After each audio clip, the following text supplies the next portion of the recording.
Hello there.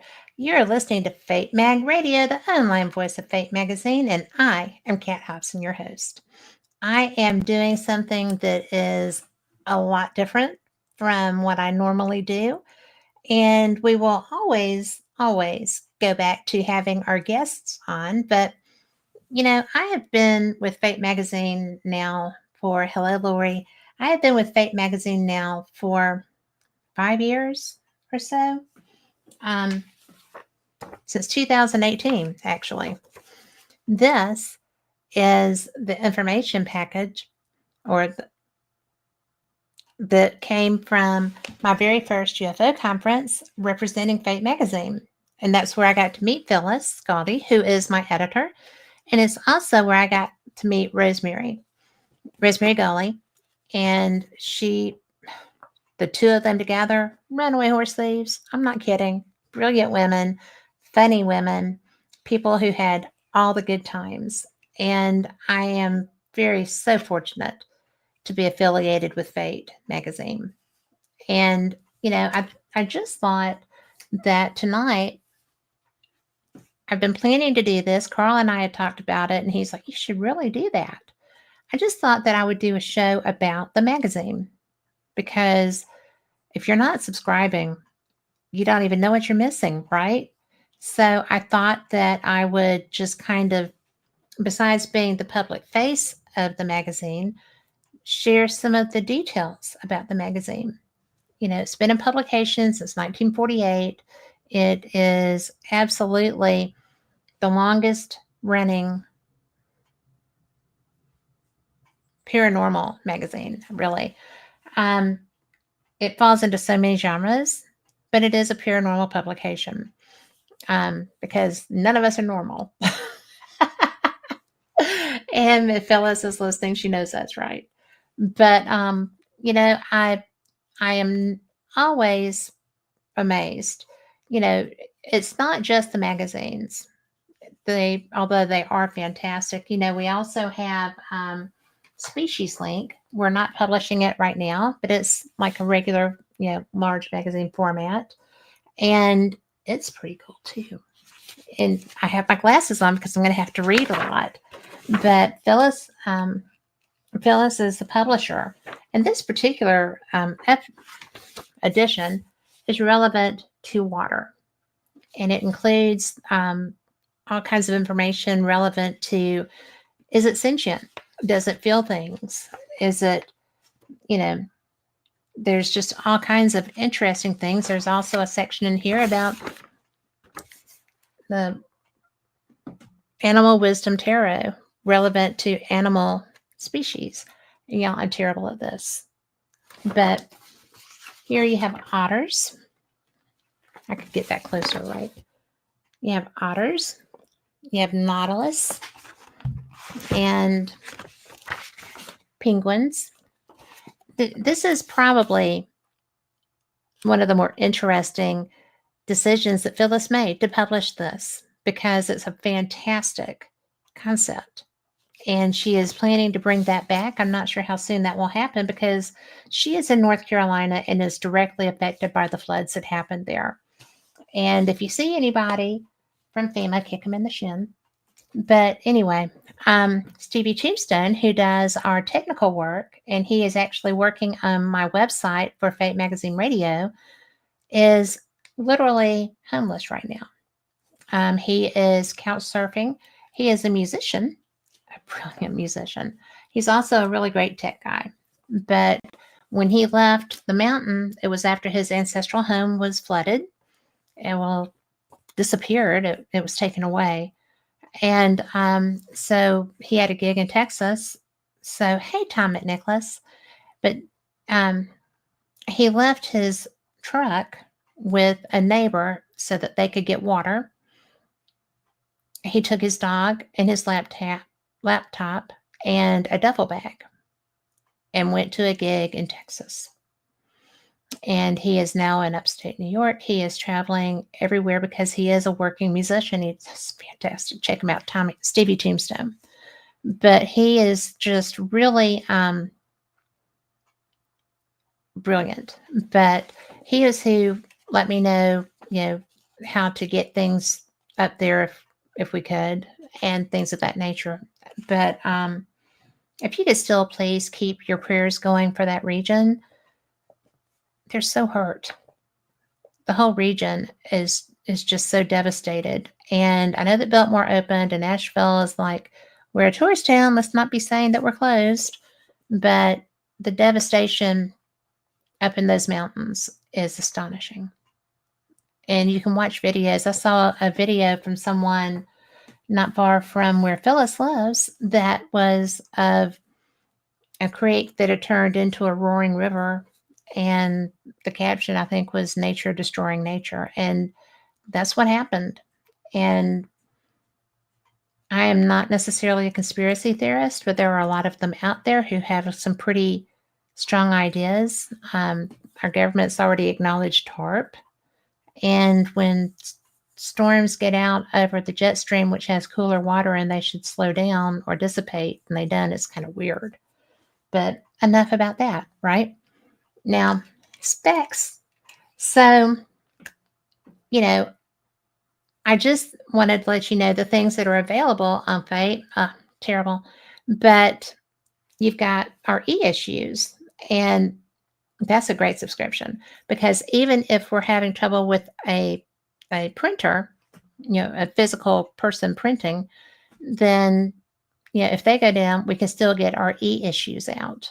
And let me tell you, they're amazing. I love getting both.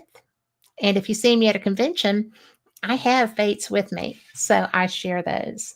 So please feel free.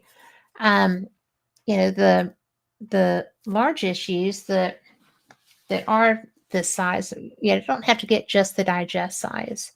If you have vision issues or anything of that nature, you can get the large editions. And personally, I'm getting to that point. And it's okay because, glasses. But it's one of those things that if you have a vision impairment, you can probably get hooked up with that. And it seems to work well for me. Now, we have posters. This is probably the only time you'll see me touch this edition, and Phyllis laughs because I am so snake phobic. But look at that. If you like snakes, this is beautiful. If you don't like snakes, it's horrifying. But, we have so many. This is personally one of my very favorites ever. And this is the Kraken edition. There's so many Kraken stories in here. And just to show you, we have a masthead, and as well as the contents. And I love that masthead because it says Kat Hobson, Fate Radio host. But anyway, I think this is beautiful. And we're going to share some of the stories in some of these. I will not bore you with reading the whole magazine, I promise. But then this one, I took this with me to the Gettysburg Battlefield Bash. The reason? Because people there love to get tattoos. In fact, I found at most Paracons there is a tattoo artist working. And this, and where it says, why tattoos? Everybody asks me that. And I'm like, you'll have to read the magazine. I can't give away everything, right? You do need to read the magazine. So, there's all kinds of things that are available. I love that you can get posters of the covers, and I have so many that I love. This one has been through the mill. This is the last one. This is my personal copy, but because it got dog-eared, people checking it out, and they actually got scraped on. Look at the beauty of this cover. Don't you love it? The Mermaid Edition. And when you go in there, this one in particular has a great article. And thanks to Dave Considine, I was able to help a client that was having this problem. And it's When Walls Bleed. One of the girls in my power class was in a newer home, and she called me and she was like, I know what you do. but I need an investigation because my walls are bleeding. I was like, what? No, I don't think I'm who you need for that. But of course, I was who she needed for that. But I went ahead and, I started reaching out to different people, talked to contractors. I talked to um, other investigators that might have come across something like this. I put it out on Facebook. Can somebody help me with just this question? What would cause this? And I reached out. Dave Considine is a brilliant demonologist. He is a wonderful human. He's a nice man. And I called him and I was like, look, this person that owns this home is not a woo woo person. She's an RN. She's very cut and dry, get to the facts. And she would not be coming up with something like this just randomly. I just can't imagine that being a thing with her. And he said, well, how old is her house? So I told him. He's like, it's the drywall. It's got to be the drywall. And apparently, if you ever come across this situation, then you need to know that too. I know a lot of investigators watch this show and a lot of, team leads and whoever.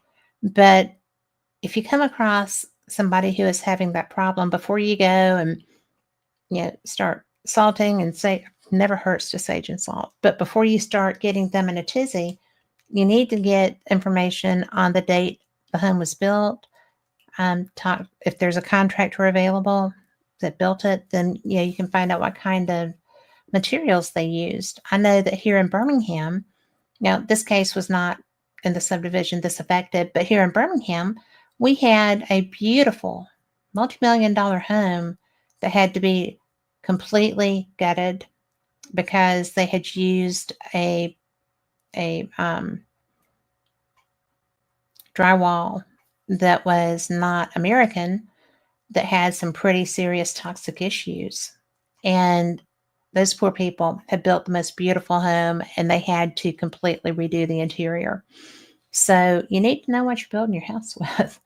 But anyway, so yeah, my sister also had that experience in her condo when it was renovated. You can get in a lot of trouble if you're using products that you don't know about. And in this case, the humidity with that particular drywall made her walls bleed. I'm glad that's all it was because I didn't want to have to deal with it. So, not that I would not have, but I would not have on my own because I don't have the basic knowledge. Um, I know how to cleanse. I know how to protect. I do not profess to be a demonologist. I don't have an interest in being a demonologist. Um, I was a member of the Order of the Exorcist for some time. I probably am still on their rolls, but I don't like dealing with that. My energy draws things like that if I get in that environment because I'm a positive, right? And I just love everything. But I don't want to be involved in that kind of negativity because it tries to come home with me. And in one case, something did. So there you go. Once is enough. Not kidding.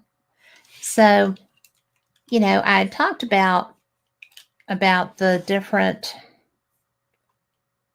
ways that this had started, and I I just don't even there's just so much information. Fate, obviously, being such an old magazine, has gotten a lot of history behind it. It's really something that it blows my mind because 1947, as we all know, well, maybe not all, but Kenneth Arnold was a private pilot and he was flying through the Sierra Nevadas. And I think he was still over California. And he radioed in. He was like, I just got passed by 7 craft and I don't know what those are. He was a seasoned pilot. He was in his own plane. He was on his way home. There was no reason to doubt the validity of his statement. And his statement actually is why we call them flying saucers, because they were like, well, what do they look like? What is it? And he was like, well, they look like saucers with teacups. They look like saucers. And I never heard that he said they look like inverted saucers, but that's how they started being drawn, right? So anyway, so I guess, well, the magazine started in 1948. Raymond Fuller is who created this magazine, and he was actually pretty cool. He was the editor of Amazing Stories, and Curtis Fuller also was a co-founder with him. So, yeah, I said that it's the longest running, but it is. It's the longest running, continuously. Hi, April. Continuously in publication, paranormal magazine. And Tom McNicholas Insurance did cover it. The contractor's insurance covered it. But anyway, so the first issue was, I have to have glasses. I'm so sorry. I was so afraid that I would miss something with here. But the other topics in the first issue included vanished civilizations, synchronicity. Don't you love synchronicities? I do. And exotic religions, monsters and giants. I guess artifacts. And I'm really impressed because it was not too far off of this period that Eric von Daniken, as a youth in Sweden, was he was 17 when he started traveling the world. And this is off topic, but it's actually kind of tied into it, because Eric von Daniken in his village was precocious, as you can well imagine if you've ever met or even seen the man as himself in this period of his life.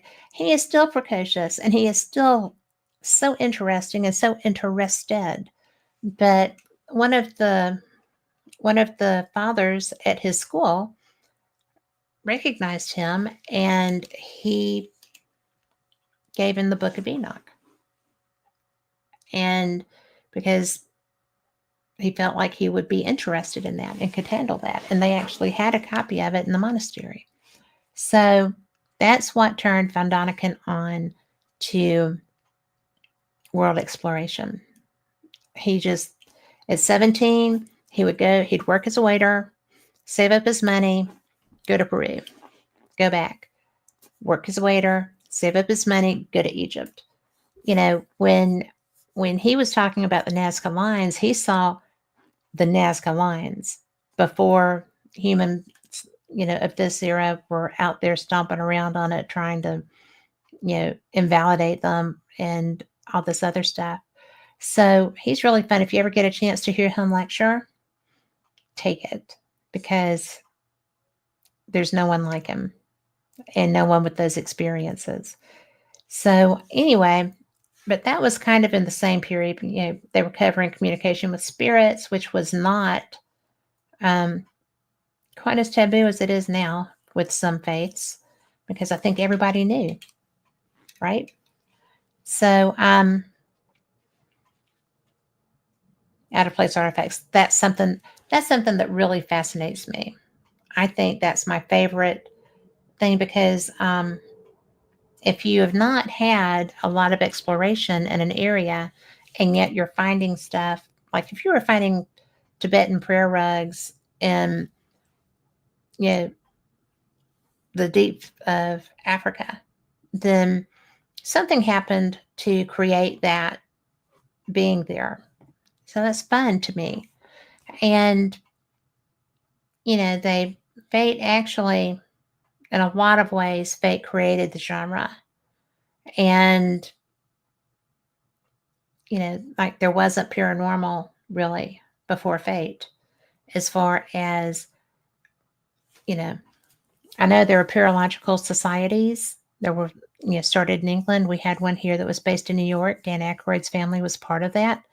But it's really to come into the whole umbrella of paranormal started with the Fullers. And, we have contributing editors, we have contributing authors. I've been one. In fact, Rick McCollum and I have an article that's coming out in Fate relevant to our experience in Scotland. And I think probably Mikey and Lori are in that article too. But it's just that type of thing where like the mermaid issue, mermaids are real. When the walls bleed, animals have souls. And my other favorite topic, Nikola Tesla, because that was somebody also who had found keys that, unlike Von Däniken, Tesla was driven out of science, and he was, it's brilliant. I have a Tesla coil in my office, so I'm a big Tesla fan. And,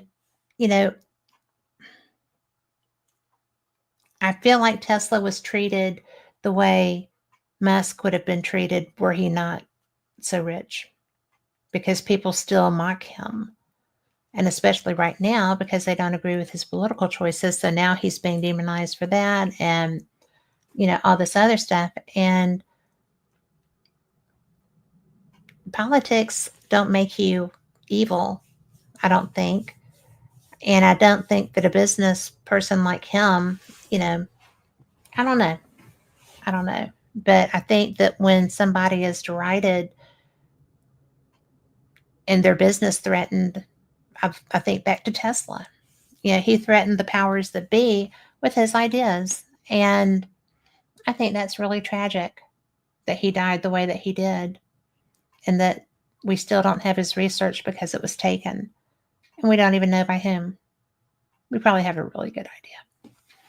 But this is one of my favorites. And you know why? Because my article on the Winchester House is in it.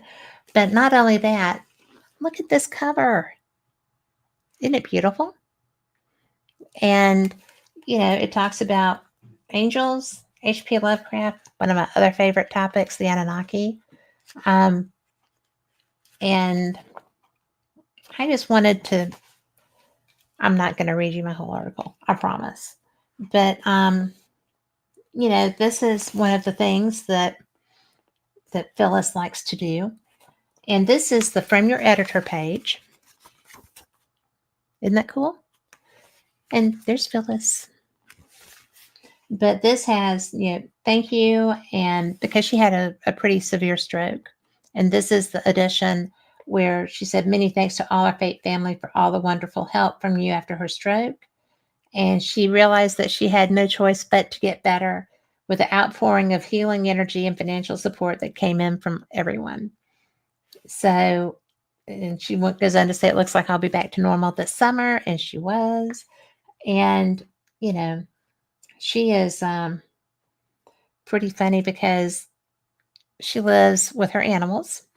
And she says, one night at home in bed recovering, I clearly heard a male discarnate voice on my left saying, we have to accelerate her healing. She has a lot of work to do. So again, thank you all. And it looks like Fate has many more years ahead. And, it's really fun because she was like talking about the Y Files. And apparently that's a podcast that she's found that she just loves. So that's something to go and check out. But, little things like these unusual laws around the world, like I'm sure you can read that right there, but I'll give you a highlight. In Wyoming, a weird law exists where you need a permit to photograph rabbits between the months of January and April. I don't think it's relevant to reproduction because they do that a lot. So, do chickens adhere to laws? In Quitman, Georgia, chickens are not allowed to cross the road on their own. But did they ask why they wanted to? Probably not, right? In Switzerland, there is a strict regulation of no flushing the toilets after 10 p.m. One must conclude their business before that time, right? Let's see. This one is hilarious. And it's in China. It is illegal for Tibetan monks to reincarnate without permission from the government. Not sure how they plan to enforce that law, she says. So, it's not all, there's a lot of woo. There's a lot of um, bizarre, fun things. But, you know, this is important because in Baltimore, Maryland, you could receive up to a $500 fine and even a year in jail if you were caught doing tarot, palm reading, or any type of fortune telling because it's illegal there. All those people probably go to New Orleans. I would. So anyway, I I just have to share this because of what we're based on, okay? But in 1995, Barra de Garcas, I don't know how to say that name. That's a town. Brazil passed a law setting aside 5 hectares of land for a UFO airport to cater to flying saucers being spotted in the area. The city has also sanctioned an annual ET Day. So sounds like that's not just a Roswell thing, right? But I just thought that was cool. Oh, I'm guilty of this. I would have gone to jail. In Sri Lanka, it is illegal to take a selfie with a Buddha statue. It's considered a sign of disrespect. As to take a selfie, you are turning your back on Buddha. I make sure to never turn my back on Buddha. So I would have been covered in that. And I'm going to read you this last one. I'm sorry, I love these. I think that you would too. In British Columbia, when the Bigfoot was first sighted during the 1800s, they created a law to protect the hairy creature. Anyone found to have shot and killed a Bigfoot will be fined $250,000. That's 1800s. Washington State, just below in the USA, has a similar law relevant to the cryptid. And I'm going to tell you, I have spoken with people who are part of the Olympic Project, and which is a Bigfoot research program there. None of them have told me that. Isn't that interesting, though? I mean, I just found out that where one of my cousins lives is the Bigfoot capital of Alabama. So that's kind of an interesting thing. I think that the fact that we can support another podcast, the Y Files, is pretty cool because I love learning too. And I follow a lot of different people in this business because their ideas are not always the same as mine. And their investigative techniques are not always the same as mine. And they have different skill sets. One of the people in chat's one of the more gifted people that I've had, even internet conversations with, April. And it's genetic in their family because she is Denise Pridemore's cousin, and they both have that gift. And I think that that's important because those are generational things. Those are those skills follow. So I think it's kind of fun, right? But I just think that it's important because, we have so many shows on this network. We have so many shows that are around everywhere. It's hard to be able to get the time to follow up with everybody, but I sure do try to because I like learning. And one of the things that I have found, Carl, who is producing me right now, Tom McNicholas is in the chat, Lori Dorsey's in the chat, Lori and I are investigation partners. We travel, we meet at places and investigate. That's how we got to do the Winchester House in California. One of our friends was talent for that event, Rick McCollum, and we flew out and met there and got a chance to investigate. And in fact, um, that experience is what is in this edition. So I'm I'm so fortunate because I can go to somebody, I can call Denise and say, there is something happening around me, and I'm not sure what it is, but I need a little hand. And she can usually tell me what's going on. And I do that for other people that don't have any skill sets that they're aware of and try to help them to realize that they can develop that. And I think that one of the things that is so cool about Fate magazine is that they have been following and pushing and getting this information out. The stories are written by readers.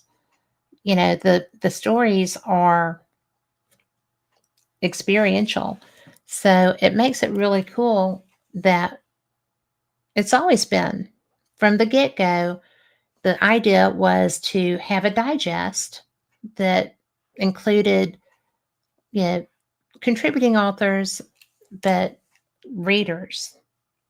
The magazine is written by readers. And I think that's really important because I don't know, it's just too cool. And April has a question here that says, why do you think some of the knowledge of those things has been lost? It's so fascinating, it's hard to believe people didn't carry on the knowledge. Well, April, I think there's a lot of different reasons. I think probably a primary reason would be natural disasters in a period where people couldn't really recover from them. We've got that happening right now. Oh, I look like bunny ears, but we've got that happening right now with this hurricane, Helene. There's a whole region in North Carolina that is wiped out. Um, there's not so much help that's going in there that's not private sector based. Um, it was the storm that wasn't supposed to happen there. And I know that I believe they've reopened most of the Blue Ridge Parkway, but that is a beautiful, scenic, historic area. In fact, off of the Blue Ridge Parkway is where I do my spook lights research up outside of Cherokee. So that's a big deal. It's a it's a way it's a shorter way to get across to a more metropolitan area, and it's so historic. It's so historic. The knowledge base being lost is where people had stuff like this happen and there were no survivors. Yeah. Ah, that is crazy. And that is very close to where um, my friends are. She said that she used to live in Hendersonville in the Batcave area. And it is just crazy what happened there. It's tragic what happened there. But it's really the where did the Egyptians go? Where did the people of the Sphinx era go? There's that population has been there for millennia, and yet nobody knows why the pyramids are set up the way they are. Everybody's like, oh well, Orion. Well, that's all well and good, but Orion, the stars move. They're not always pointing to Orion. So it's just an interesting thing to me too. I've always tried to look into that, but through nature, through disease, through wars, through famine, you know, populations disappear. And I don't read Sanskrit, so if I were to come across a Tibetan manuscript that detailed some of this stuff, if I didn't have my friend Geishla, I could not understand what that scroll was trying to tell me. The Dead Sea Scrolls that they found, they were hidden so well.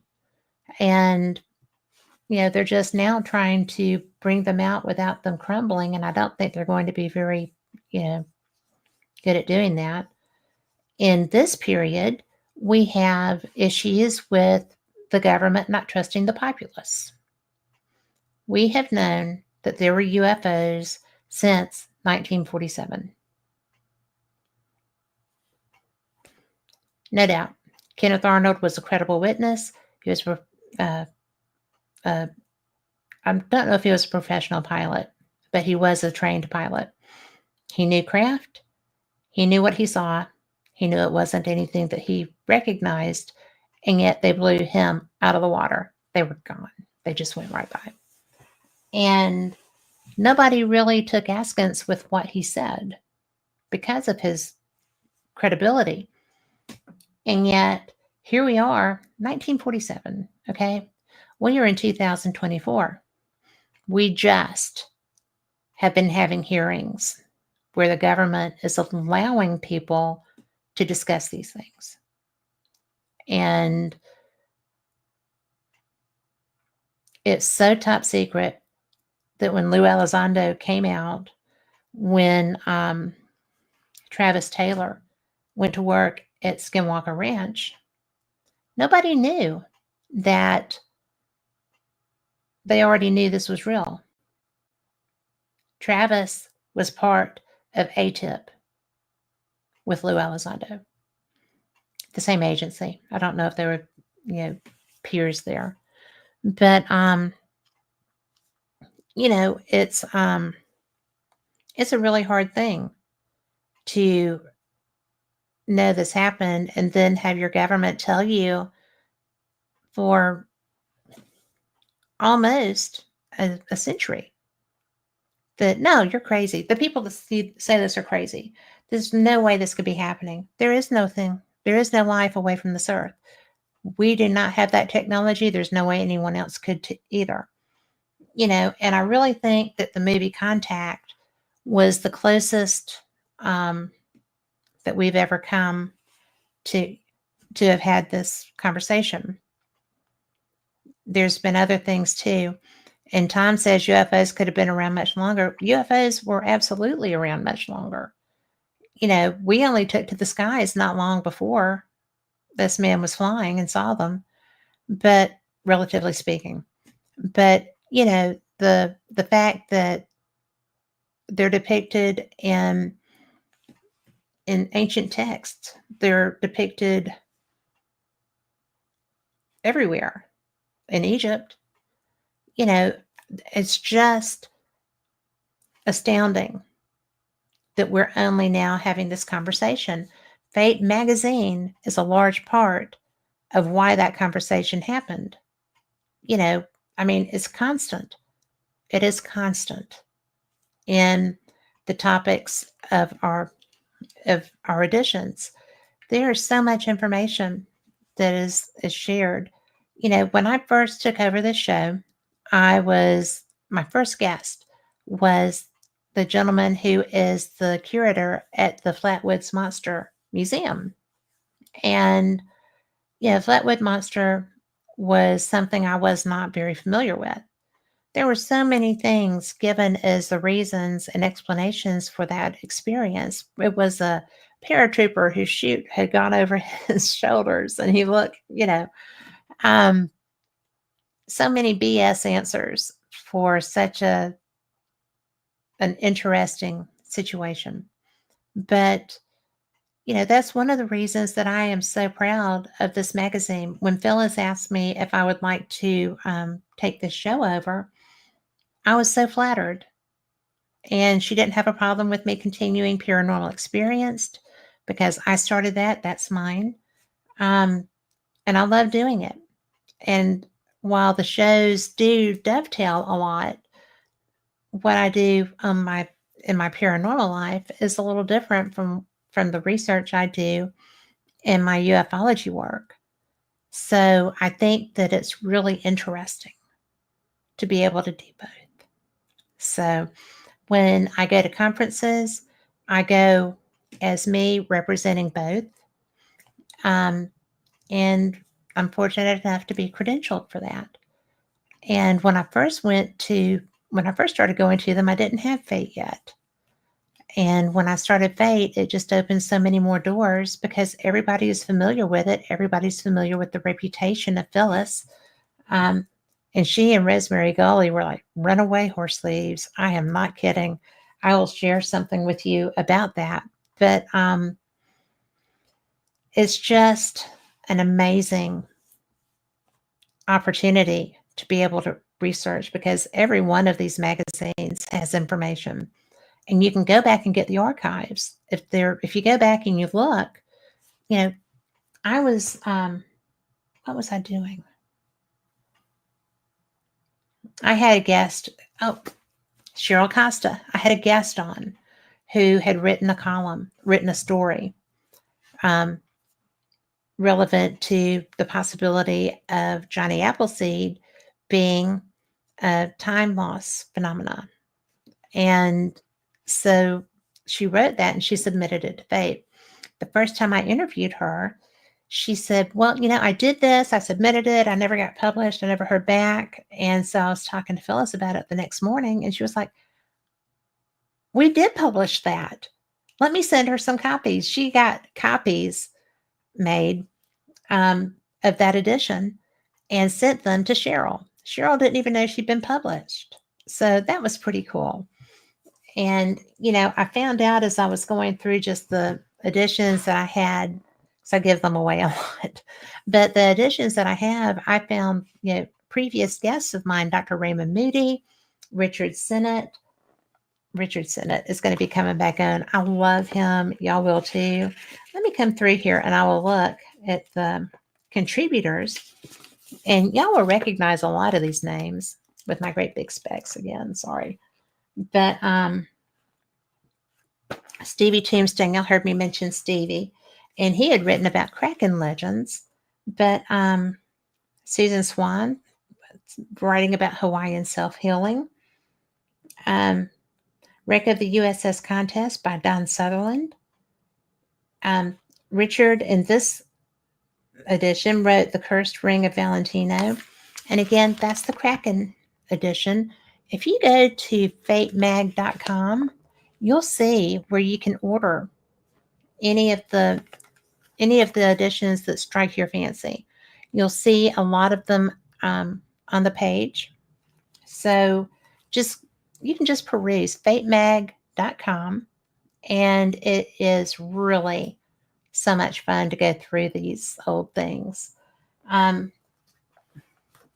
Y'all will never see me touch this edition again because I am so paranoid about snakes.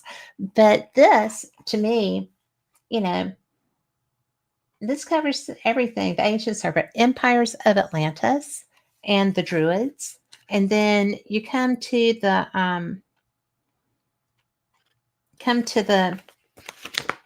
contents, the features, and you're going to have again Oliva's Music Box Mystery, again by Richard Sennett. If you don't know who Richard Sennett is, Google him. And then we've got the Atlantis article by Marco M. Vigato. The Druids article is by John G. Hughes. There's so much information available in these. And, again, it's just really cool. It's just neat. And this one has an I See by the Papers section. It's just really goblin-like fetus buried in warehouse in Mexico. Sometimes I look at these things and I'm like, really, Phyllis? And it is always, yes, ma'am. So I think that's funny. Hey, Jeremy. So, this one has a Christian Ouija board game, sparks outrage among cleric and customers. Can't you just imagine? So, and then my worst nightmare, snake interferes with traffic switch at Virginia intersection. I would have sat at that light forever. No kidding, guys. But then, it's just so amazing. And this was after Phyllis's stroke, this edition was. And because it has where Meg Tobin had organized a fundraiser. But anyway, and it was a severe stroke. It was a severe I don't know how to, hemorrhagic stroke, huge brain bleed. And in fact, our friend Nick recently suffered a dual brain bleed. I don't know what is wrong with my enunciation tonight, and he is fortunate enough that he has gone home. So we are so excited. And Nick Muley, we love you here at the show. Think you're one of the best people on the planet, and I'm so glad that you got to go home. So, because I can't imagine being your mom. That would had to be so scary for her too, and she was right there with you. I'm so glad. So, anyway, something that that I have found really interesting is that Phyllis publishes a lot of books, and she also sells a lot of books, even if it were for people that she didn't publish. And you can find that again at fatemag.com. One of the books that I actually have on order is called The Dolphin Ones. And you can look at the magazine, different editions. We have shirts. We have a singular shirt that has the Fate logo across the top of it. And mine has the Fate Magazine radio logo, I think, across the top of it. But yeah, there's stuff you can buy. I will tell you, oh my gosh, I don't have them with me. We have trading cards. We do. And it is so fun because you know, they're so cool. They are the different magazine covers. Okay. And since 1948, we have had a few covers. Okay. And I just love mine. I always have them. I'm always handing them out. I have my favorites that are in a little card, like a baseball card collector thing.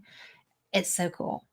But, you know, and this is completely off topic talking about the magazines, but I just wanted to tell you, you can get, I want to say 100, a set of 50. Okay. A set of 50 for $12.99.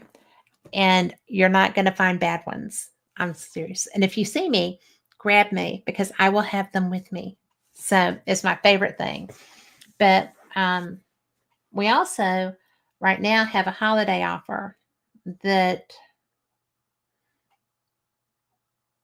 if you buy the cards, I'm trying to get this right. If you buy the cards, you get a free full-sized issue. And I think that would be your pick of issue. So just something to know.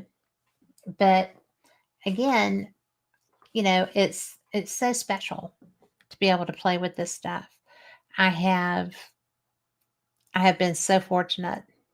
And if you have any questions, you're welcome to put them in chat because it's very rare that I do a monologue show. It just is. Usually I wander off behind the little animals way before now, but I think that we're doing okay, mainly because the topic is so cool. But, I've been doing this show, and I'm not the first. My friend Chase Klosky was a host for a long time. Vance Pollock was a host for a long time. Todd Bates was a host for a short time because he's a crap person. And I don't say that, Todd. I'll tell you that. I tell him that to his face. It's okay. He was my producer at one time and he disappeared and he went to start a different radio network with my credit card. So we had some words about that, as did, the company that he tried to do it with. But anyway, and that's why I'm doing this, because when I started my own network, I went to Phyllis and I was like, look, I don't know who you're going to get, but when you do have your show going again, if you want to run it here, I will do it for you for free. No worries. Just get your feet back in the water. And that's when a couple of days later, she called me and offered me the opportunity to host Fate Magazine Radio. And so here I am.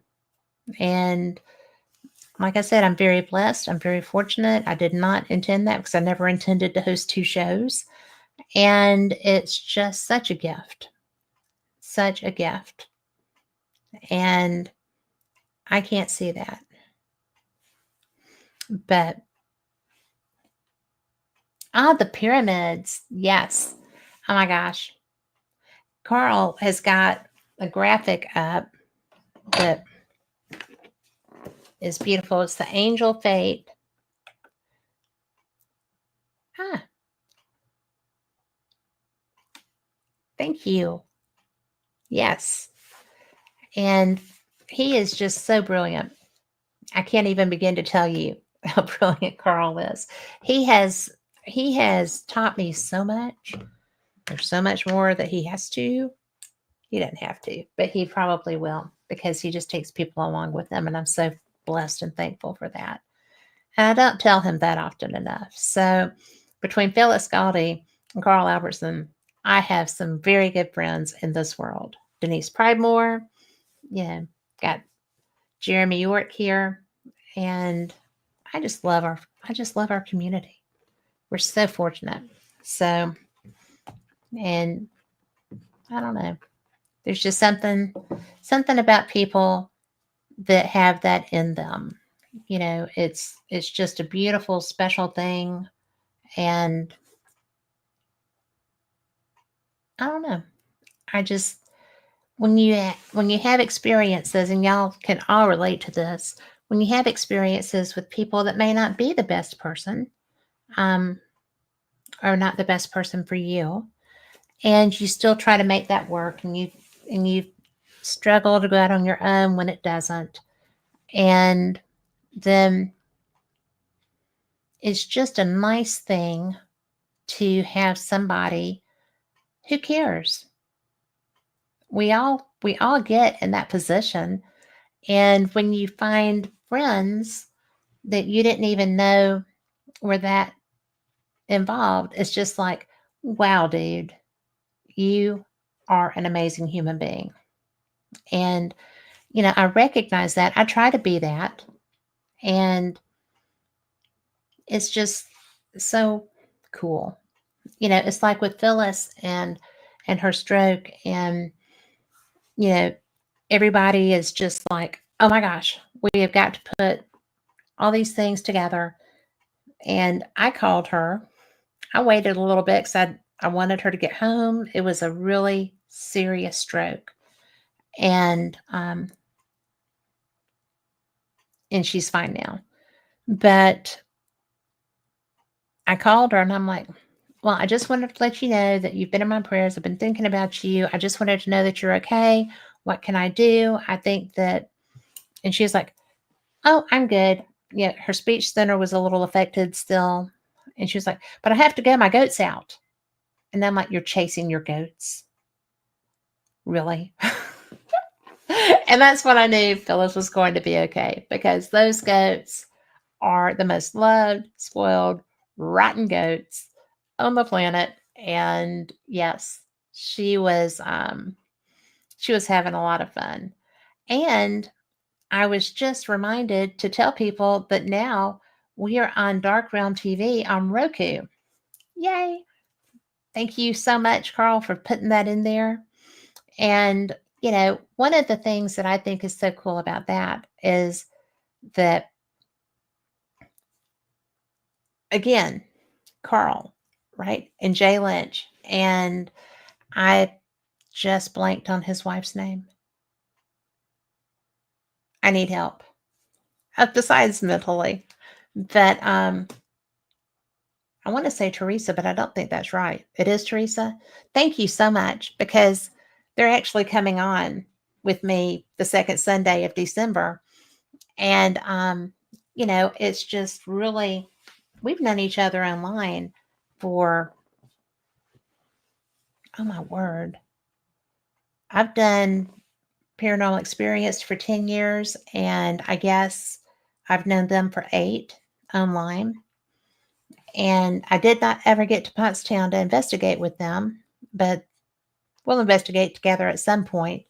But so now, the Dark Realm TV network is part of Roku, and we are part of that network. So I'm pretty excited about that. And I hope that y'all will be too, because there's going to be some amazing shows on there. The Bill of Rights Network has their shows going up. We've got, I'm sure, things shows are going to be up there. And, there's a bunch of good shows relevant to these networks. I think that you're going to love all of them. I do. So I don't always get to watch all of them live, but I do watch them. So it's kind of fun. But I think that I think that this is going to be such a special thing. This is such a community. And that's what created Fate Magazine. It's what created Fate Radio. It's what created the different topics, the species link, the books, the doolollies, the trading cards, everything that has evolved through this is so cool. I love my shirt. That's just me. I think most people do because I run into them sometimes around places. And I love the fact that I get to participate in UFO conversations. Um, I I do. I get to attend the Scientific Coalition on UAP Studies, which is my very favorite um, conference of that nature because it's all science related. I mean, there's not woo associated with that, and in order to be a, a partner or a serious science member, there you have to be PhD level education, and it's really funny because so many of the people that serve on their board and such are people that I have met Alejandro Rojas, Mark D'Antonio. So many people I've interviewed and had a chance to spend time with through my interaction. Yeah, I covered the first Alien Con as Fate Magazine. And,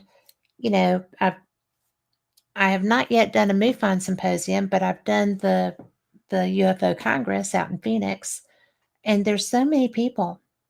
And they don't just include science, they include experiencers.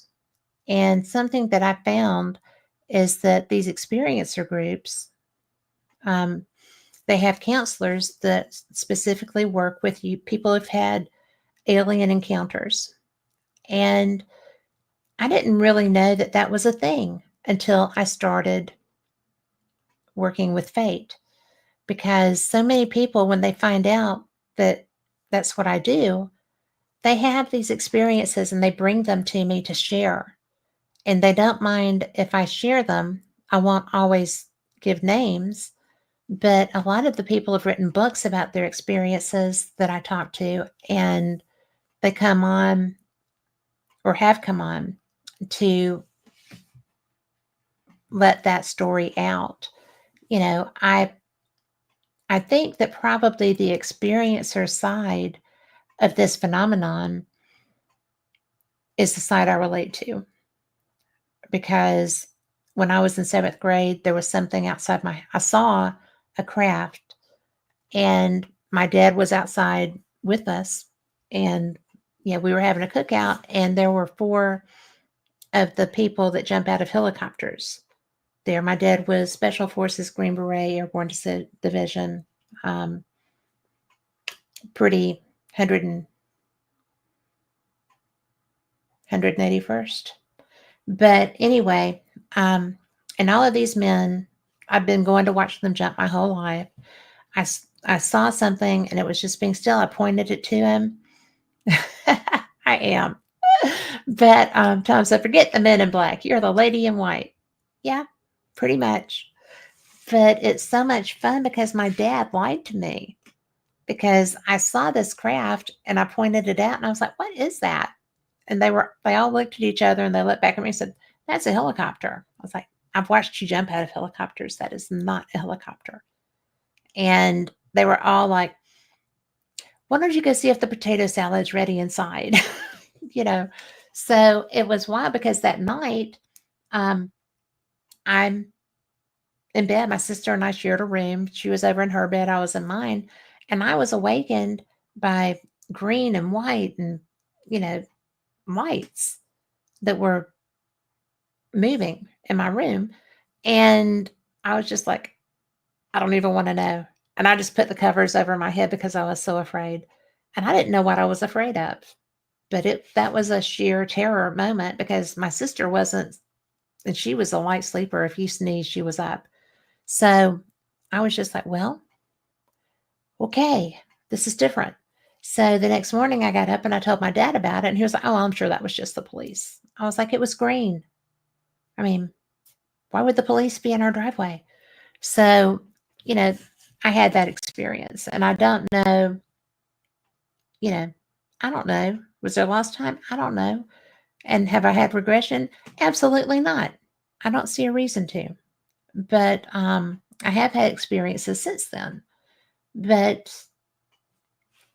these are the people that are at these conferences who do know what happened to them, who do have implants, who do suffer greatly, who are afraid to go to sleep, who are kind of banished from their family groups because they came forward.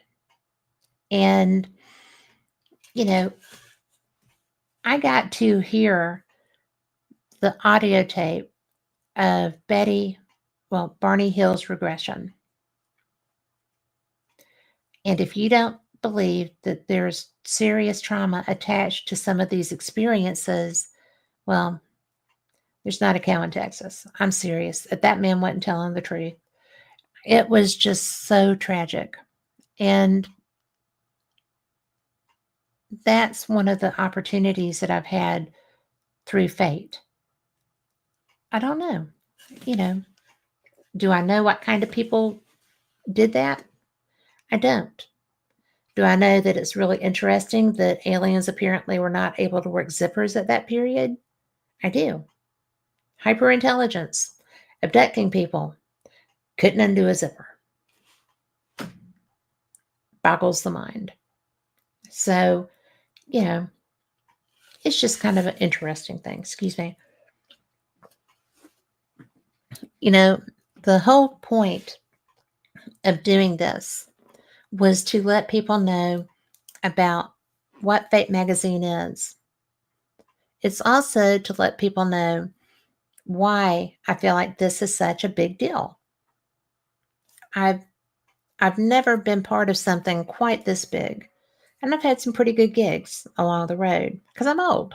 So it's a lot of fun to me to sit around and ponder things. Well, my husband is the biggest ponderer. So I'm sitting at Barnes and Noble or somewhere, Second and Charles, and he comes up to me and he's like, oh, we're buying this. And I said, what is it? Well, it's called True Ghosts. Okay. And it's Haunting Tales from the Vaults of Fate magazine. I didn't even know this existed. Apparently, this isn't the only one. But it was written by a former assistant editor named Andrew Honigman. And there's a slew of stuff. I didn't even know we did this, right? So parts of sorry about these great big glasses, but I do like them when they're But ghostly apparitions, messages from the dead, dream visitations, near death and out of body experiences, haunted places, spirits helping the living, which is true, that happens. Animal spirits also happen, lots of them in this house. Ghost encounters of children and encounters with child ghosts. That always makes me uncomfortable. Phantom vehicles and buildings, vortexes, time slips, and portals to other dimensions. Past life memories, spirit guides, and angels. That's a pretty full spectrum, okay? Excuse me. So I'm especially interested in time slips, vortexes, and how did he phrase that? Other dimensions. But because I think that we've experienced those, I think almost everyone experiences that. And, you know, I think that makes it an interesting thing. We all see you know, I'll see the like vintage photos that have someone in our period clothing or with our period devices. And are they photoshopped? Are some people making a mint of these things? Probably. Are they all photoshopped? And is somebody always making something off of that? I don't think so. I mean, I lived on the south side of Birmingham for a long time, which is a very eclectic community. It's very cool. It's very pretty. It wasn't quite as hip as it is now, but still very nice. And I used to walk home from, I went to the University of Alabama, Birmingham, and I lived off campus a few blocks, and I would walk to and fro, ride my bike sometimes. But when I was walking, it seemed like, particularly around one of the areas, I would see people from different periods. Well, I didn't think very much about it. I thought, well, yeah, they're just gypsies. They're just, you know, flower children. They're just random, you know, like. But to be honest, the the button hook boots and things like that were not a big thing. Nobody wore them. I would see people in them because I noticed shoes. But anyway, it was so interesting to me because I do think that there's a lot of that happens. And to recognize that I work with a group of people that believe in this, that support this, that support the research into this. You know, have I have I seen a man in black? I think I have. Have I seen spirits that I couldn't understand why they would be where they were? That's for sure. You know, it's a lot of fun. It's a lot different, and it's so cool. And if you're a paranormal investigator, you know what I'm talking about. You know, when we were at the Winchester house, that place was crazy, but the activity wasn't.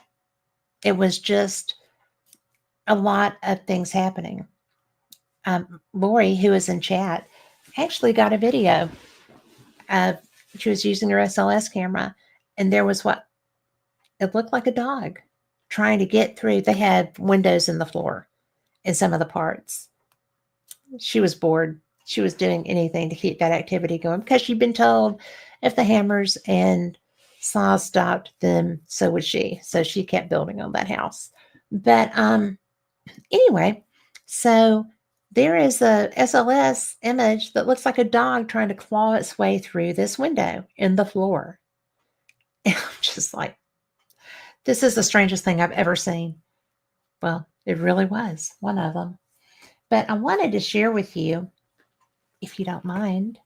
So we're moving over, moving over, moving over, moving over. Oh, that's a Scottish book. That's a whole nother world. But, you know, some of the things that I have been seeing about these little mummies in Mexico, about all the stuff, there's always something that is turning up. Yeah, Lori said there was someone dancing in the window too. That's true. But yeah, these strange creatures keep showing up. And that Akama, I believe it's Akama mummy, has been ostensibly disproved, but there's more than one. So I don't think so, right? But this, smaller glasses, but this is something that is a drawing. And this is one of Stevie's articles about the Fiji mermaid. Looks a lot like that little mummy, except for the tail. Okay. So, you know, there's the spine. And I wish that I had thought to get a copy of an image for that mummy. But it's just amazing. And this is called the Fiji mermaid, and it was in the Ripley's possession. So anybody People always, oh, well, no, there's no way there's mermaids. I am one part-time. Just kidding. But, when you start looking into all the weirdness, all the unusual stuff, all the whack-a-mole things, I mean, things just keep popping up, right? And it makes life so interesting when you're looking for that. This one, um, interacting with nature spirits. I think things like that are so important because I've actually worked a case where this woman was pot shotting fox from her porch, taxidermying them, and putting them in her home. And then she wanted us to come and investigate why she was having so much trouble with spirits in her house, the energy in her house. And that was one of those things that I'm like, I don't even have words for what you're doing. You are bringing all of the natural energy against you. You cannot, that's not fair. You don't do that. I don't have a problem with hunting. I do not. I don't have a problem with eating the results of hunting either. I am terrible with a rifle, great with a pistol, not so great with a rifle. So I let other people do that hunting. Not that I hunt with my gun, but I do defend with my gun. But you know, you've got UFOs and psychological warfare, Cold War manipulation. You've got the white bird. There's so much going on with all of these things. The Myrtles Plantation, which is a great Southern thing. This article is in the Mermaid Edition, and it talks about the haunting at the Myrtles Plantation. If you've not been there, I haven't been there, but just about everybody I know does because it's in New Orleans. It's not far from me. And there's a child that comes and gets in bed. And one of my friends, Kevin Kane, had gone down there. He is a great author, brilliant paranormal author. He is a doll collector, and I've had some experiences with his dolls. And when we had an investigation with a mirror that had someone in it, he was willing to take that home and bind it to get it away from the client's home. So he did that. And it's really an interesting thing because I don't have any interest in having haunted items in my house. I have enough of them without meaning to, as some of us do. But when you have family heirlooms, that's what happens, right? And that's okay because they're family spirits. But when you start experiencing things that come in with you because you made bad decisions, then that's a whole nother experience. And that's one of the articles that I'm writing for the next Fate also. And that's something else I want to let y'all know. As I said before, Fate is written by the readers. And I cannot tell you how many of my guests, especially the younger ones and the younger men, have come up in the middle of a conversation on the show and said, I love Fate magazine. It was mandatory reading in our bathroom my whole life. Well, because it's a digest size, right? Just like the Reader's Digest size. Information, good stories, good weird topics, things that make you go, So that's a lot of fun. But it was so funny. The first time somebody said that to me, I didn't really know what to say, which that's rare. It was so cool because it was a younger man. His name's Tim. He's pretty cool. And I just was blown away because when he was telling me the articles that he remembered, I had some of those magazines here and I was going back and reading them. So, the history with Fate is pretty cool. I get so tickled because I'm working on a research project, okay? And I'll show you mine. It's very pretty. But it's the Bell Project, okay? These are This is mine. It's gorgeous. I just love it. But I buy these by the case, and when I go to an event, I give them away. They're not quite as ornate, but I'm doing this because I know spirit manipulates things. If you've been a private investigator, you know. And the more simple it is, the more likely you are to get a result. And this is going to get my dogs fired up. But, you know, you really don't have to do much. You can shake it, you can ding it. And the ones that I've been giving out, I just say the only reason, take one if you're going to use it, because I want to know if old school methods work better than some of the new stuff that I'm using. I have a lot of fun gadgets, but I don't think that every spirit's going to be interested in doing that. I think that some of them find them scary. I think that the noise that some of them make is annoying. It annoys me. I wouldn't want to use it. So I think that simplification is a good way to go. And so that's one of the things that I love about being a contributor for Fate, is that I'll be able to write this article about what I'm finding, about what the people are sharing with me. And good for you, Tom. Tom McNicholas said that he just bought 2 bells. I hope that you're going to have to let me know how that goes, please, sir, because I think that they are fantastic. And I do. I just buy a case before I go to every convention, and I hand them out, because where else am I going to find so many private ghost hunters, paranormal investigators in one place? If you see me and I still have bells, I'll give you one with my card. So you can email me or text me and let me know.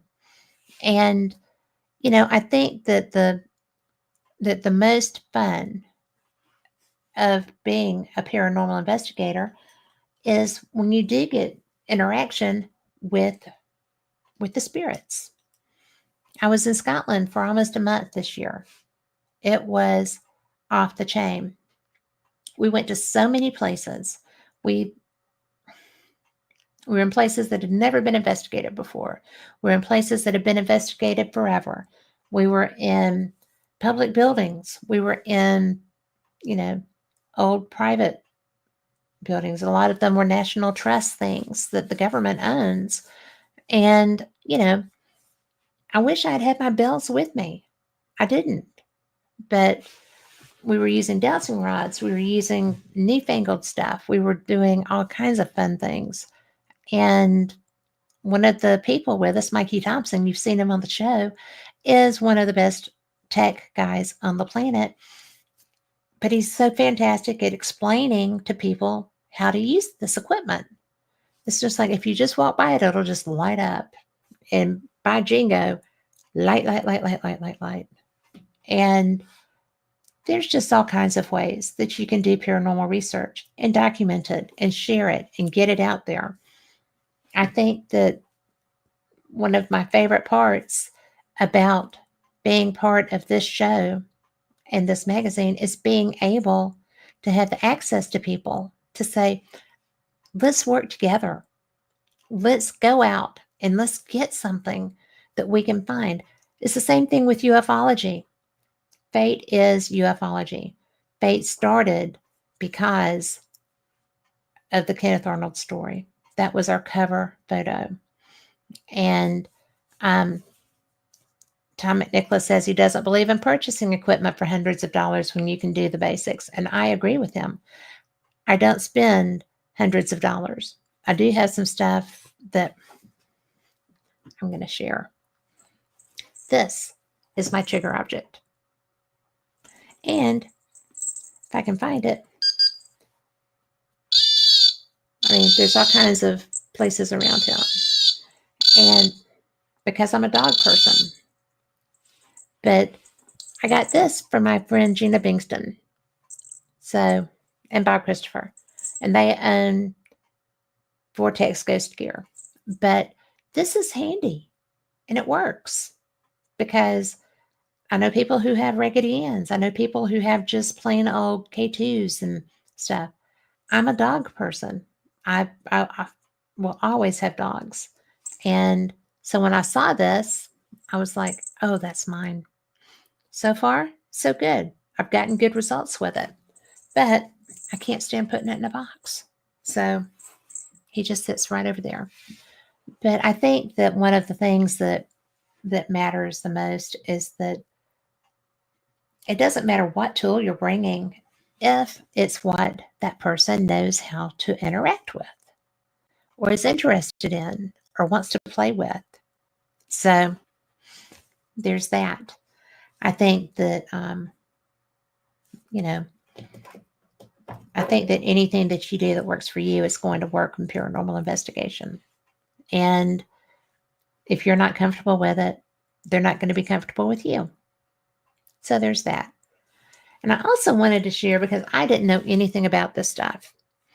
And when I started going to UFO conferences and experiencing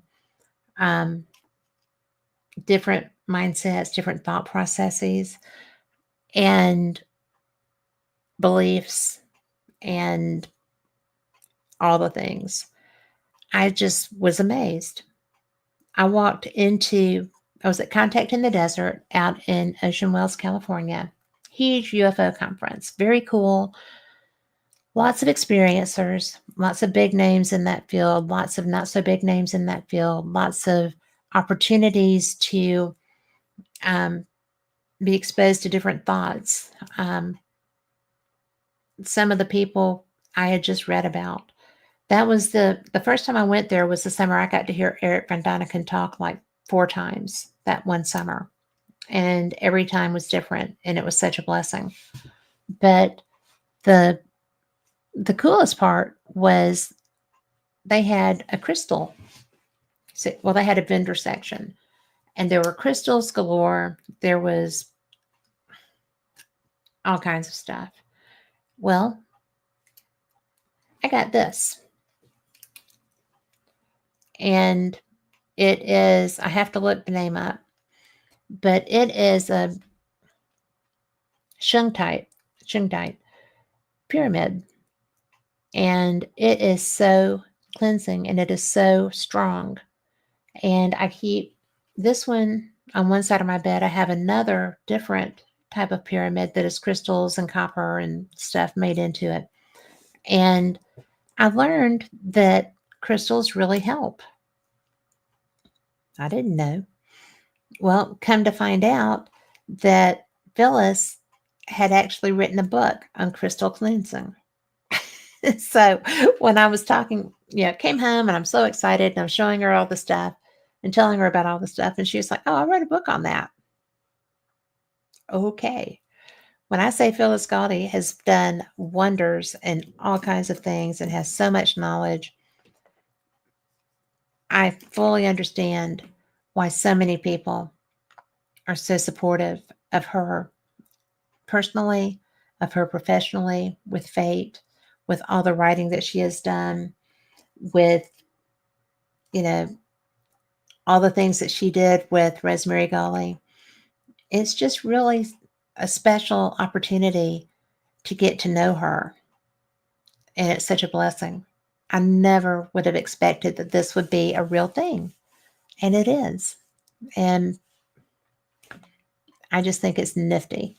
But, I talked about the trading cards. I talked about the posters that you can get, talked about the shirts.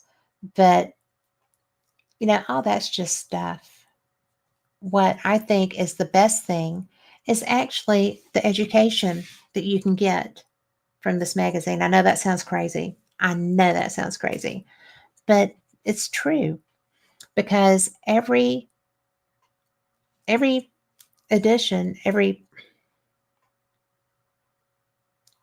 I think that's the right word, but every month there's something different. Miraculous Healings, The Vast Venus Conspiracy. We've got Rosemary's books, Mysteries of the Afterlife, Slips in Space and Time and Space, And again, time slips, I didn't really talk about that very much, but time slips are something I just really believe they're real. I mean, how many times have you, as you're sitting there, you're zoned out in the doctor's office, or you're waiting around for somebody to show up, or you're doing whatever, and you just kind of drift away? Daydreaming is cool. I love doing that. But sometimes it's more than just daydreaming, I feel like. If you're I know that my friend Lori here in chat is on a journey within herself, and she is finding that there are all kinds of different ways of looking at things. She is she has just started working in crystal shops, and you know, I think that that's kind of fun. She is she is in a metamorphosis period, really spiritually, and um, she's leveling up, as I say. And I think that's so cool because she's experiencing, she's learning, she's reading, she's listening, she's, you know, really getting into all of the different mindsets. And a lot of that for both of us has to do with our friend Shelley Burke Robertson, who owns the Old Paulding Jail. And she is very into creating holistic potions and things. And she is, she's brilliant, and she shares. She's a great researcher. And it really is so much fun because that is one of the things that matter. You have to have a support group, I feel like, to bounce ideas off of. And that's what I think a lot of people read this magazine for too. There's so much random, fortune, off the wall, unexpected, psychic surgery. I was familiar with that, but I had no idea that it actually is a physical manifestation. I thought it was more like when you get a cleanse, when you're like an aura thing, cutting threads and cutting cords. I think that when I started learning more about it, this is something that really happens. It's very Hindu. Um, it's very bizarre. And I have seen with alternative medicine. I used to work for the American Cancer Society back when God was a child, and everything that was coming out of other cultures was, called quackery, and it was very derogatively treated. And it was interesting for me as I aged and started, still paying attention, to learn that the mind can heal you a lot. I've had friends who have had lumps disappear. I've had friends who have gone in to be treated to learn that they didn't need treatment. And you always need to follow medical advice on these things, because unless you've done that, you don't know what the outcome will be. Do I think faith has a lot to do with it? Absolutely it does, but so does communication. And most doctors will listen to a point. And if yours doesn't and you feel strongly enough, then you need to find one that will. But I think that when you consider all the things that the mind can do that we don't even tap into, I think it's interesting just to give it a thought. That's my take on that. But also, you know, Lori and I were talking about intent. She's talking about intention in the chat room. And this, and I don't even know why she's out. This is one of my trouble dolls. And Trouble Dolls are why I'm here hosting Fate Magazine. I'm not kidding. Because when it was offered to me, I was told that the Trouble Dolls had been consulted and I was who they chose. And it was funny because I have my own set because when my daughter moved to New York, she sent me a set of Trouble Dolls so I wouldn't worry about her so much. So there's all kinds of stuff. But I have bookmarks in here, guys, because I wanted to share this so much. And that was something that I thought was interesting. This is again in the Kraken edition, and it's called Seeing Spirits. Heart, heart, heart, heart, heart. Glasses. Need some eyes. But it is relevant to Arthur Conan Doyle. And it's talking about from his journals, we can gather that Sherlock Holmes was work that he did quickly.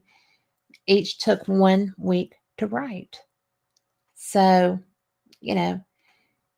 it's really surprising because it's just kind of like when you're seeing spirits, you have things going on around you. But when you're like Doyle and you're writing, then if I'm writing and I'm writing well, it's because I'm inspired. Something has jumped out at me. Something is really getting my attention. I've got this to go with. And so I'm wondering, you should probably get that edition and find out why Seeing Spirits is relevant to Sherlock Holmes.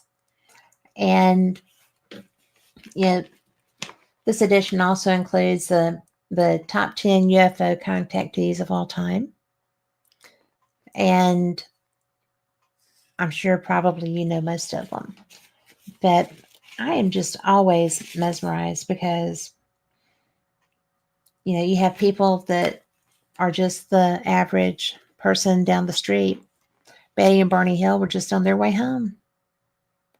Yeah, my friend Calvin Parker had just ducked out of work with a coworker to go fishing and had an experience that changed his life and not in the best way.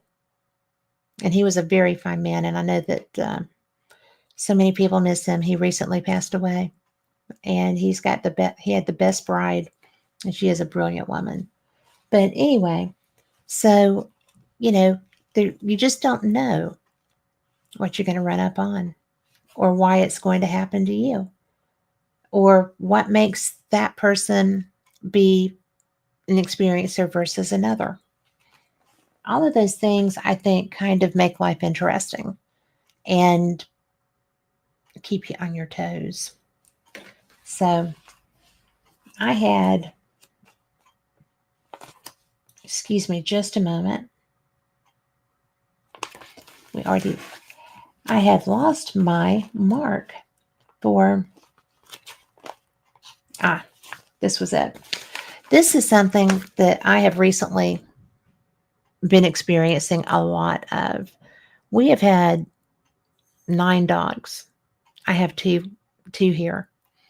And this is over a decade or more, probably 2 decades. But one of the articles in this mermaid edition is relevant to evidence for the soul of animals. And considering that the dog in question there looks just like my Kaibug, I was obviously drawn to that. And, the willingness to be open to ideas is so important. I don't even know how people can walk without being open to new ideas. It's okay to get into your comfort zone, and it's okay to be so rigid, not okay. So I wanted to come here because you've got UFOs over Clayton, Georgia for 6 months, And that's actually not been that long ago. That was in 2020. And one of my favorite researchers is up above there. And she's actually above Sylvan, North Carolina. And she covers things. It turned me on to all the stuff that was happening in Antarctica, where the during the period right at the end of Obama's first term, going into his second, there were representatives of every world government going to Antarctica. And that really wasn't covered very much.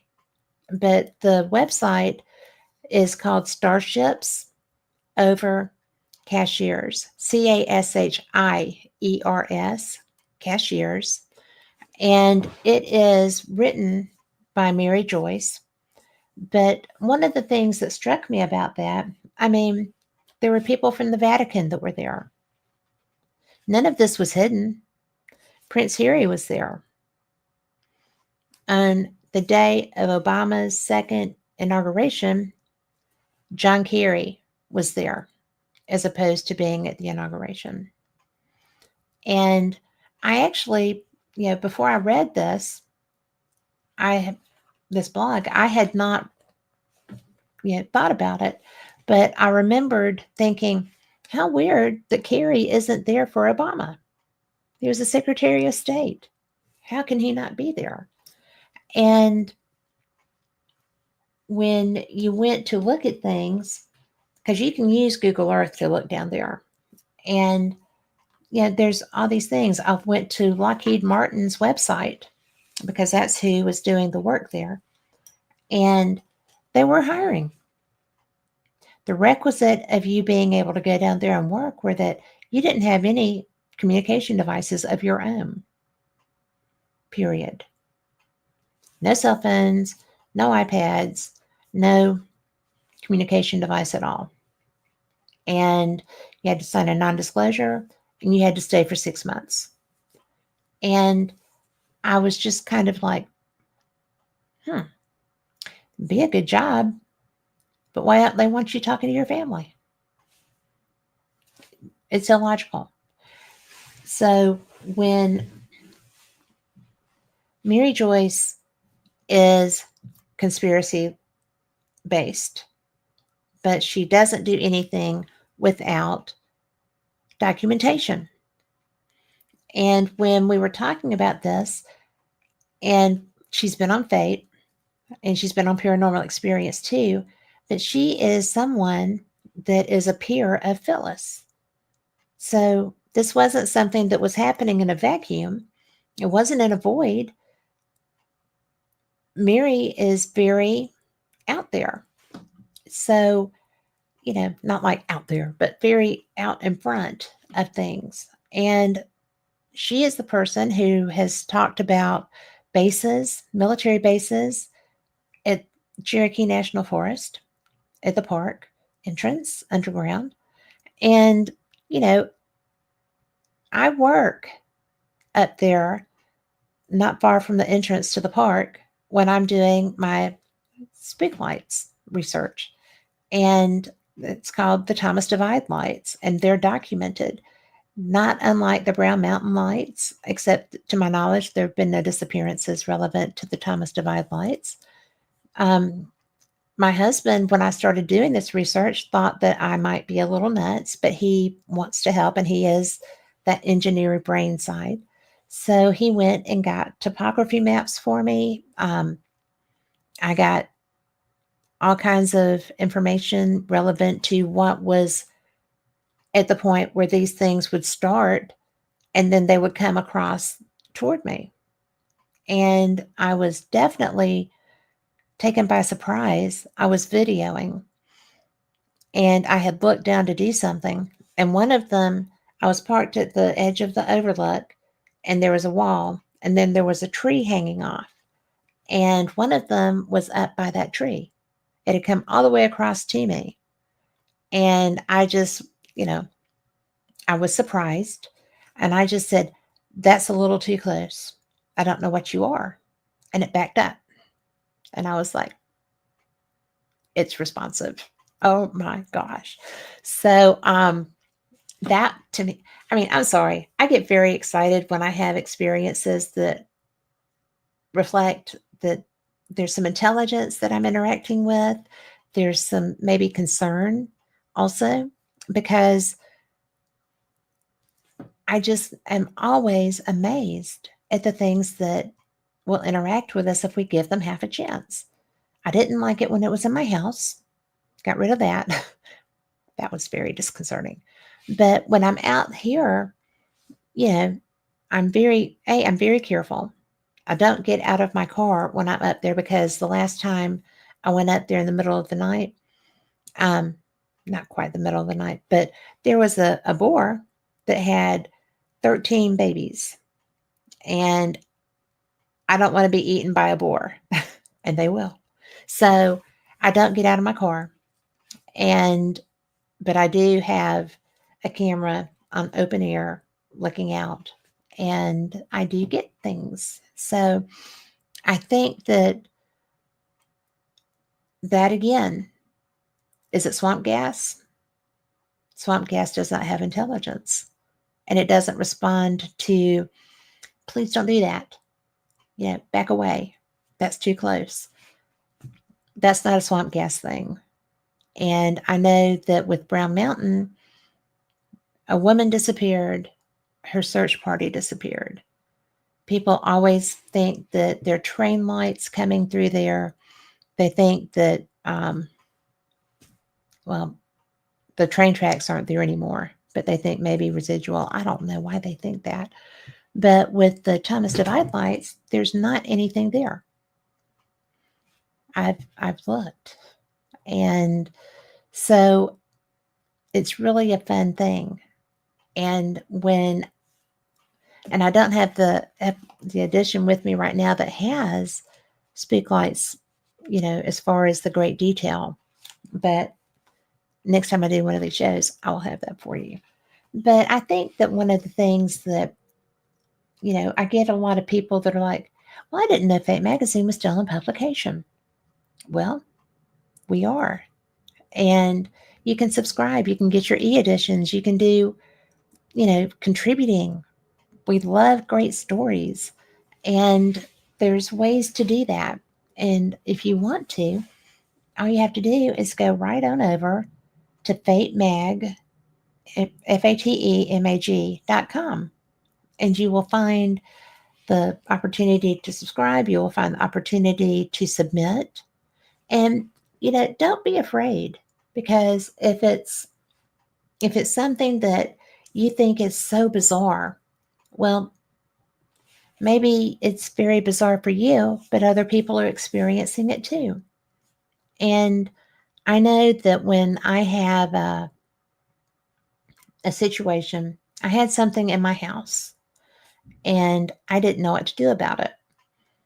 So I started researching and found methodologies that I was comfortable with and that I didn't mind doing in my home. And it worked.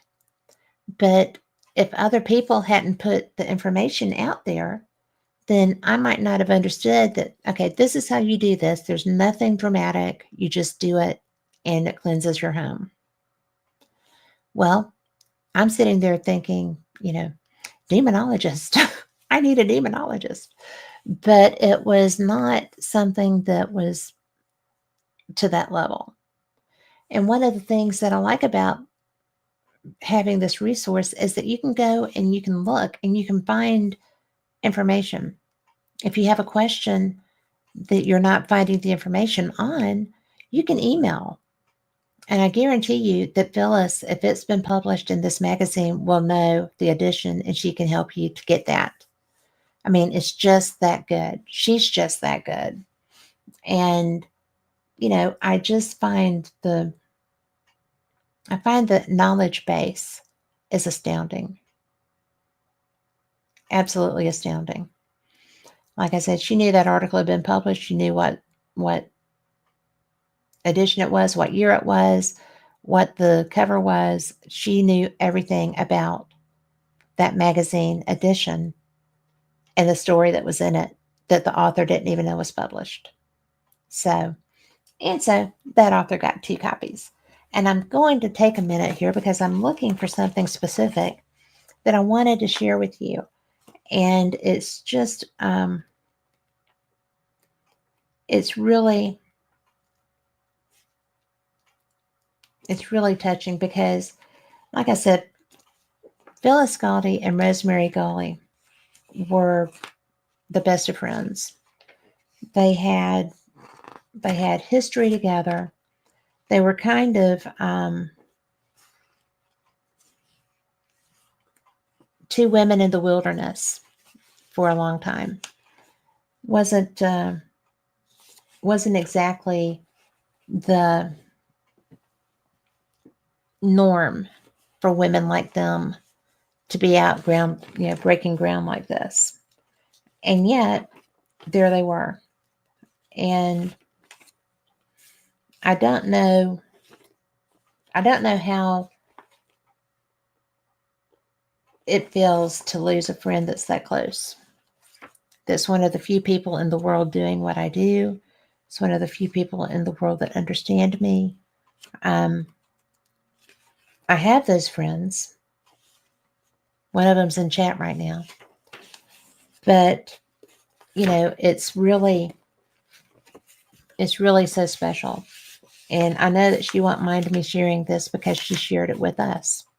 And this is in the Tattoo Cover magazine.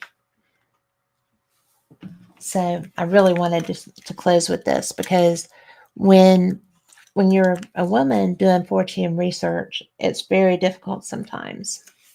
But I'm going to share this. And this is from your editor section. And it says, Departed Friend. Losing Rosemary Gully last July was a huge shock to me and the rest of the world. It was not expected and totally not in our plans. I was very sad for quite a time and couldn't come to terms with this loss. Eventually, I had a session with Janice Carlson. Y'all will hear her at the beginning of the year. Our wonderful medium, and that brought peace and comfort. Much information came through validating the contact. When we first communicated with Rosemary, shortly after she passed into the spirit world, we asked if she had a message for fate readers. Her sense of humor was evident when she said, "Wish you were here." She was a card. And she said that she is available for answering questions regarding her books now that she has a broader understanding and even better perspective from the spirit side. The latest message from Rosemary for Fate readers is, don't let your political affiliations stop you from taking care of the climatic health of our planet. Janice Carlson related that another friend and departed colleague, David Godwin, meets Rosemary at least once a week for coffee or drinks. And they also watch movies together, mainly sci-fi.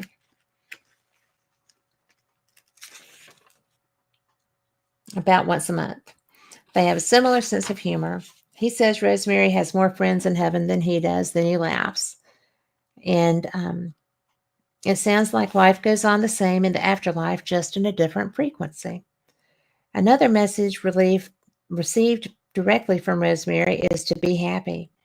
Remember the happy times we shared and all the adventures we experienced through the years, from the East Coast at Gettysburg and other Civil War sites to the West Coast, hanging out with the Burroughs in Arizona, to Sedona, to Jerome, Arizona, to Fortune Caribbean cruises. We have had some grand times, and it's better to focus on those instead of being sad. We have her wonderful legacy of all the amazing books she has written, and we will continue to offer all the Fate compilations she has wisely arranged. And that, my friends, is Phyllis Scaldy and Rosemary Gully. So if you were ever going to be a fly on the wall with someone, they would have been the people. So, and I was lucky enough to do that once. So that was at that first conference. So, and I am going to be back at the Eureka Springs UFO conference. So if you want to run into me, that's a good place to start. That's going to be coming up before long. You can look that up. And I'm going to tell you, that is a small conference, There is a lot of interaction between the speakers and the attendees, and it's definitely fantastic. And not to mention, Eureka Springs, Arkansas is fantastic. If you fly into Bentonville and have transportation ready to get to Eureka Springs. It's quite a lift, but it's really it's really fantastic. They have world level speakers. I've met Nick Pope there the first time we met, and yeah, that's where our friendship kind of began. And Mark D'Antonio as well. Um, there's so many people, and they have such a great publishing company. So I think that you would absolutely benefit, if that's your color tea, to be able to go to that conference. I'm also planning to be out in California for some of the UFO conferences there. I don't anticipate doing any of the alien cons this year.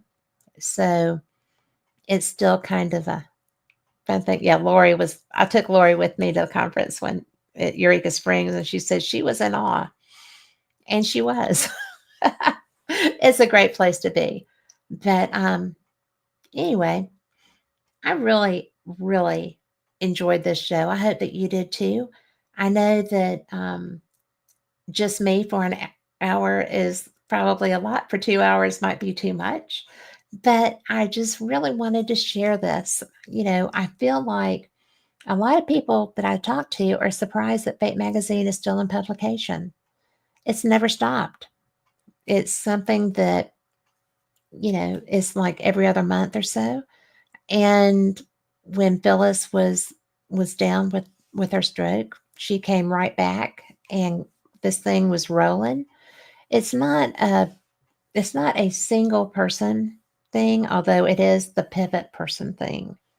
And I'm just so really fortunate to be able to be part of this. It's special. It's beautiful. Um it's been life-changing for me because I've learned so much. I've learned different techniques for my investigations. I've learned a lot about what to expect if I am trying to document UFOs. I have learned that even diehard rocket scientists read Fate. So that's a lot of fun. But mainly, I have learned that it's so terrific to be able to be here every week, represent Fate Magazine, but mainly get to talk with y'all.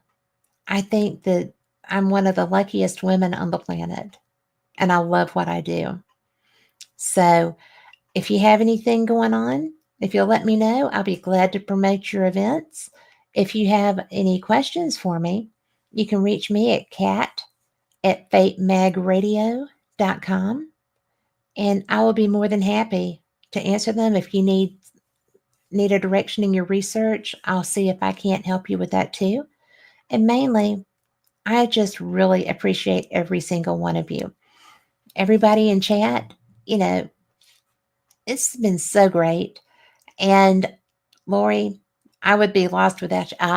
When we were talking about Shelley Burke Robertson earlier, Lori said Shelley has a great working knowledge, and that's of just about everything. Again, she is Shelley Burke Robertson. She is Old Pot in Jail.